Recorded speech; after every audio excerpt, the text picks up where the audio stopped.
اعوذ باللہ من الشیطان الرجیم بسم اللہ الرحمن الرحیم الحمدللہ رب العالمین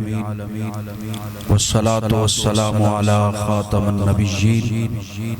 وعلی والدیہ وآلہ واصحابہ اجمعین اما بعد فاعوذ باللہ من الشیطان الرجیم بسم اللہ الرحمن الرحیم ما كان محمد أبا أحد من رجالكم ولكن رسول الله وخاتم النبيين وكان الله بكل شيء عليما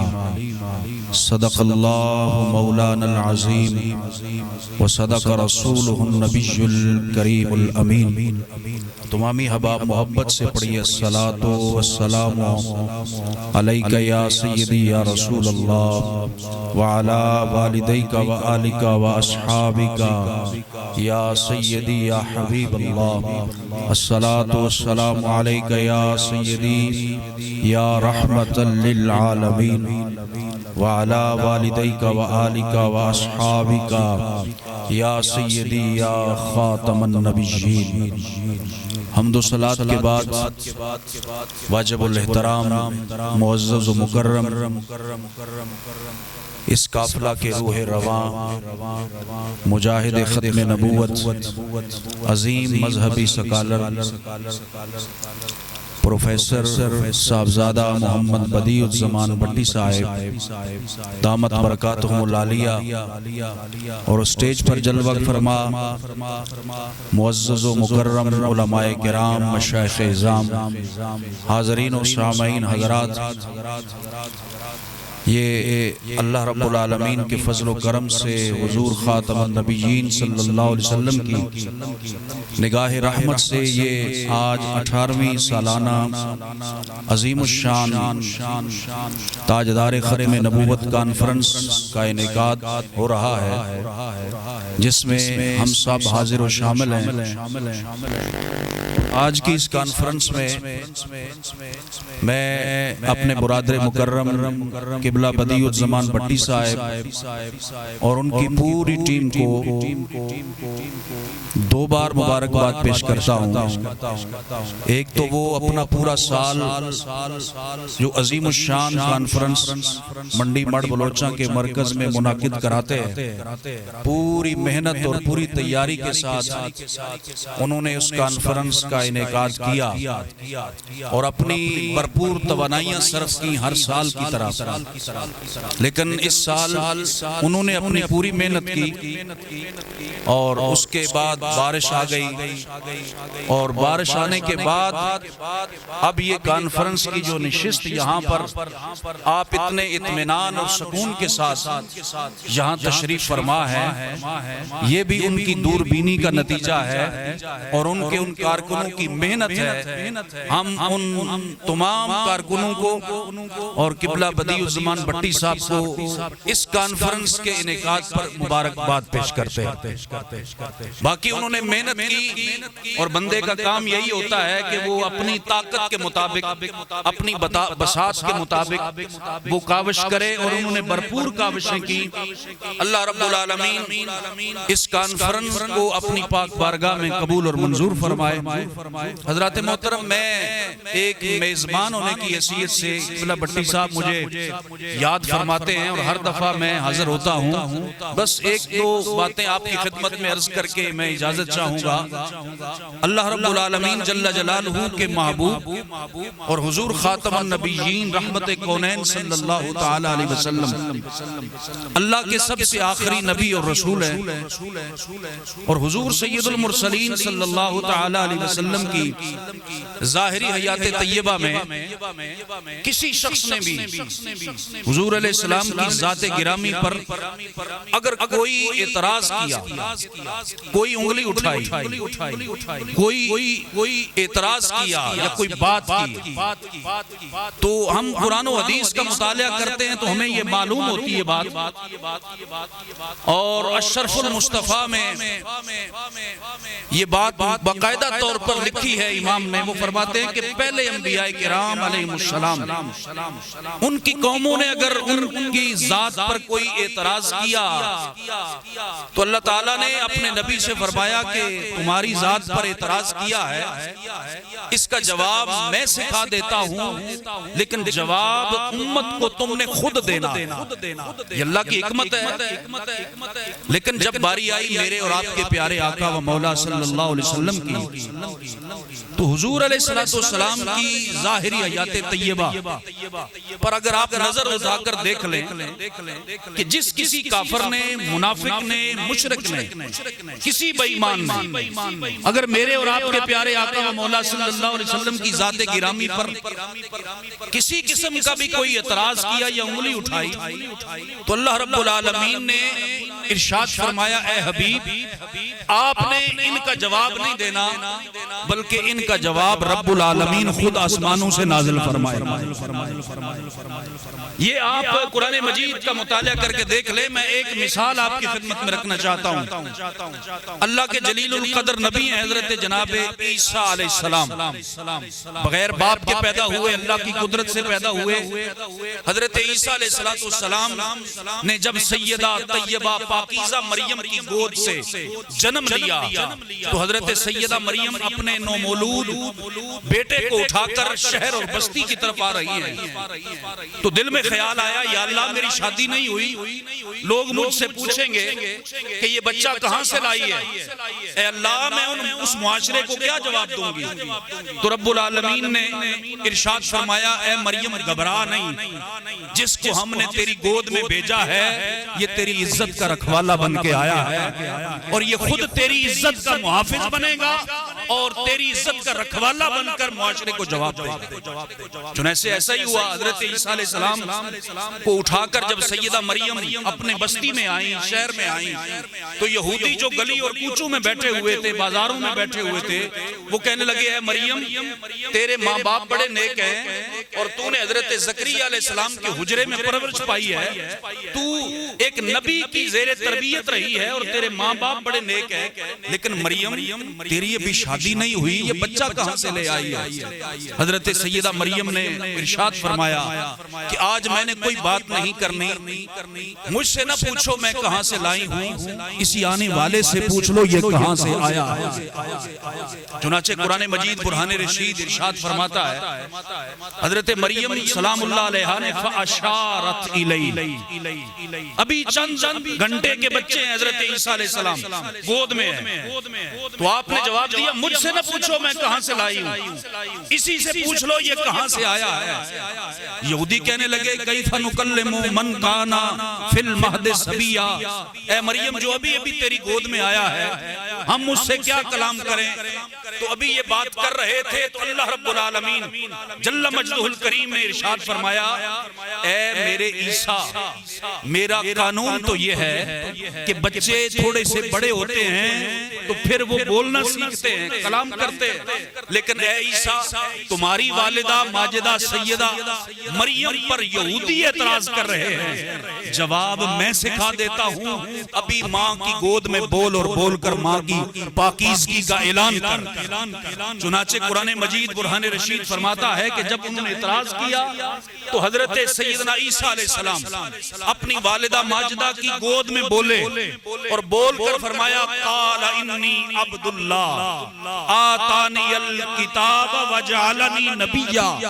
او میری ماں کی عزت پر انگلیاں اٹھانے والوں اور میری ماں پر اعتراض کرنے والوں اپنی زبانوں کو بند کر لو، اللہ کا میں بندہ ہوں اور اس نے نبوت کا تاج میرے سر پہ سجا کے بھیجا۔ اب یہ ایک مثال کے ذریعے میں آپ کو یہ بات، ادھر حضرت عیسیٰ علیہ السلام کی والدہ ماجدہ پر جب یہودی اعتراض کرتے ہیں تو حکم ربی ہوتا ہے عیسیٰ علیہ السلام ابھی ماں کی گود میں بولو اور بول کر ماں کی پاکیزگی کا اعلان کرو، لیکن ادھر امام الانبیاء حضور خاتم النبیین رحمت للعالمین صلی اللہ علیہ وسلم کی زوجہ مکرمہ میری اور آپ سب مومنوں کی ماں ام المومنین سیدہ عائشہ صدیقہ رضی اللہ تعالیٰ عنہا پر جب مدینے کے منافقوں نے واقعہ عفت کی تہمت لگائی تو اللہ رب العالمین نے فرمایا اے حبیب آپ خاموش ہو جائیں، آپ کی بیوی اور مومنوں کی ماں سیدہ عائشہ کی پاکیزگی کا اعلان رب العالمین خود قرآن میں فرمائے گا، اور رب العالمین نے سورہ نور کی 18 آیتیں سیدہ عائشہ صدیقہ کی شان میں نازل فرمائے۔ اسی طرح حضور علیہ السلام کی ذات گرامی پر کوئی بھی اعتراض ہوا، مکے کے کافر کہنے لگے کہ محمد صلی اللہ تعالی علیہ وسلم نے اپنے بیٹے کی بیوی سے شادی کر لی۔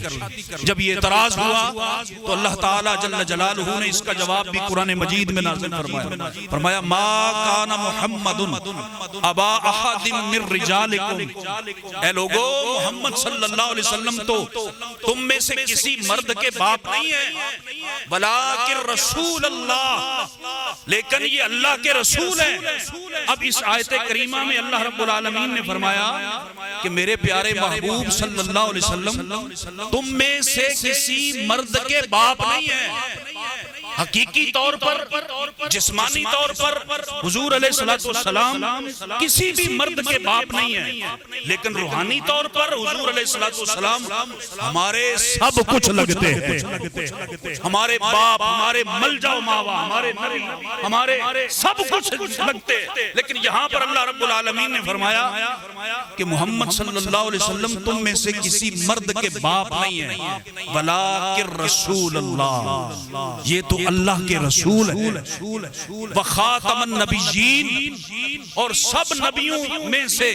سب سے آخر میں ختم نبوت کا تاج پہن کر تشریف لے جانے والے۔ حضرات محترم، اب بس ایک بات میں یہاں عرض کر کے اپنی گفتگو ختم کر رہا ہوں۔ اللہ تعالیٰ نے فرمایا یہ باپ نہیں ہے بلکہ خاتم النبیین ہے، اللہ کے رسول ہے۔ اب اس لیے کہ باپ جو ہوتا ہے اس کو اپنی اولاد سے بڑی محبت ہوتی ہے، بڑا پیار ہوتا ہے اپنی اولاد سے، لیکن باپ کا پیار اور باپ کی محبت اور باپ کی شفقتیں صرف اگر زیادہ سے زیادہ بھی ہوں تو وہ دنیاوی اور مادی فوائد کے لیے اور شفقتیں اس کی ہوتی ہیں۔ اگر زیادہ کوئی حد کراس کرے تو قبر کی دیواروں پر جا کر باپ اپنی اولاد کو دفن کر کے واپس آ جاتا ہے، لیکن جس کی آج تاجدار ختم نبوت کانفرنس میں آئے ہو اس خاتم النبیین صلی اللہ علیہ وسلم کو اللہ رب العالمین نے یہ مقام اور یہ مرتبہ دیا ہے کہ حضور علیہ السلام کی شفقتیں ہر امتی پر صرف دنیا میں نہیں، صرف قبر میں نہیں، بلکہ میدان محشر تک، اور حضور فرماتے ہیں آخری جنتی کے جنت میں جانے تک میں جنت میں نہیں جاؤں۔ یہ ہمارے آقا و مولا صلی اللہ تعالی علیہ وسلم کی شفقت اور آپ کا پیار اور آپ کی مہربانی اس امت پر اس قدر ہے کہ سید عالم صلی اللہ، کوئی دنیا میں کسی کے کام آتا ہے، کوئی 4 دن کسی کی دوستی ہوتی ہے، کوئی 10 دن کسی کا تعلق نبھاتا ہے، کوئی 1 سال تک 10 سال تک نبھاتا ہے، چلو کوئی مان لیا قبر پر مٹی ڈال کر واپس آ جاتے ہیں، یہ سارے وہ تعلق ہیں جو دنیا میں تھے، لیکن حضور خاتم النبیین رحمت للعالمین صلی اللہ تعالی علیہ وسلم کا امتی ہونا اور آپ کی ختم نبوت کا پہرے دار اور مجاہد ہونا، یہ وہ عظیم سعادت ہے جو صرف اس دنیا میں نہیں بلکہ جب ماں باپ بھی قبر میں دفنا کر واپس آ جاتے ہیں تو امام الانبیاء وہاں بھی جلوگر ہو جاتے ہیں اور وہاں آ کر بھی اپنے غلام کی خبر گیری کرتے ہیں، بلکہ صرف وہاں نہیں بلکہ کل بزم حشر ہوگی اور اللہ رب العالمین جل جلالہ کی عدالت کے سامنے سب پیش ہوں گے، وہاں میرے اور آپ کے پیارے آقا حضور خاتم النبیین رحمت للعالمین سید الانبیاء صلی اللہ علیہ وسلم، جن کو اللہ رب العالمین بزم حشر میں مقام محمود پر بٹھائے گا، عزت کی سب سے بڑی کرسی اللہ کی عدالت کے بعد بزم حشر حشر میں وہ یہ ہے عسا ان یبعثک ربک مقاما محمودا. اے حبیب عزت کی سب سے بڑی کرسی پر آپ کو آپ کا رب بٹھائے گا اور وہ کرسی وہ ہوگی کہ حضرت آدم علیہ السلام سے لے کر آخری انسان تک سب حضور کا دیدار بھی کر رہے ہوں گے اور میرے آقا کی تعریف و توصیف بھی کر رہے ہوں گے. وہاں بیٹھے ہوں گے جب میرے آقا و مولا صلی اللہ علیہ وسلم. تو اس امت کا یہ امت جب سوالی بن کے حضور کے در پر جائے گی تو سید الانبیاء صلی اللہ علیہ وسلم، ارے کوئی دنیا میں کسی عام سی کرسی پر بیٹھ جائے نا تو اس کو اٹھانا بڑا مشکل ہوتا ہے، کوئی کسی کے لیے نہیں اٹھتا. پر جس تاجدار ختم نبوت کی کانفرنس میں آئے ہو، اتنا برم ہے ہمیں ان کی نسبت پر اور ان کی سچی غلامی پر کہ وہ قبر میں بھی بخشوانے کے لیے اور بزم حشر میں مقام معبود پر بیٹھے ہوں گے. جب امت کی بخشش اور شفاعت کا سوال آئے گا، میرے اور آپ کے آقا وہاں سے اتر کر رب کے حضور سجدہ ریز ہو جائیں گے اور سجدہ کر کے اپنی اس امت کی بخشش کی دعا کریں گے. حضرات محترم، یہ ایک اختصار کے ساتھ میں یہ عرض کر رہا ہوں کہ آج دامن مصطفیٰ صلی اللہ علیہ وسلم کو مضبوطی سے تھام لو. کسی کانے دجال نے اور کسی ایک دہشت گرد نے اور کسی نشئی نے اور کسی بنگی اور چرسی نے تمہارے کام نہیں آنا. کام آنا ہے تو آمنہ کے لال نے کام آنا. اس دنیا میں بھی انہوں نے کام آنا ہے، قبر میں بھی انہوں نے کام آنا ہے اور بزم حشر میں بھی انہوں نے کام آنا ہے. تو حضرات محترم، آج اپنے کان حضور علیہ السلام کی ختم نبوت کے علاوہ بند کر لو اور کوئی لاکھ دلیلیں دے، اس کو صرف ایک ہی جواب دو کہ جس طرح آسمان کے آسمان ہونے پر، زمین کے زمین ہونے پر اور دھوپ کے دھوپ ہونے پر، سورج کے سورج ہونے پر، دن کے دن ہونے پر، رات کے رات ہونے پر ہمیں پکا یقین ہے، اس سے بھی بڑا یقین ہے کہ حضور کے بعد کوئی نبی نہیں آئے گا. حضور علیہ السلام کے بعد کوئی نبی نہیں آئے گا، چاہے وہ کسی شکل میں آئے، کوئی بھی دعوے کرے. اور یہ ایک بات پنجابی کے شاعر کی زبان میں، ایک تو ہے نا بڑے بڑے حسین اور محجبین، اللہ نے جتنے بھی نبی بنائے وہ سب اولو العزم حسین و جمیل تھے. تو رب ذوالجلال نے ان حسین و جمیلوں میں محمد مصطفیٰ جیسا کوئی نہیں بنایا. حسینہ جمیلاں دا منہ موڑ دیتا، محمد بنا کے قلم توڑ دیتا. اب کوئی بھی نبوت کے لائق نہیں. جب منصب نبوت ختم نبوت پر میرے آقا جلوہ گر ہو گئے، نبی آتے رہے، رسول تشریف لاتے رہے، لیکن جب سے حضور آ گئے اب وہ نبوت کا منصب پورا ہو گیا، رب کا پروگرام مکمل ہو گیا. اس لیے کہ رب ذوالجلال وحدہ لا شریک نے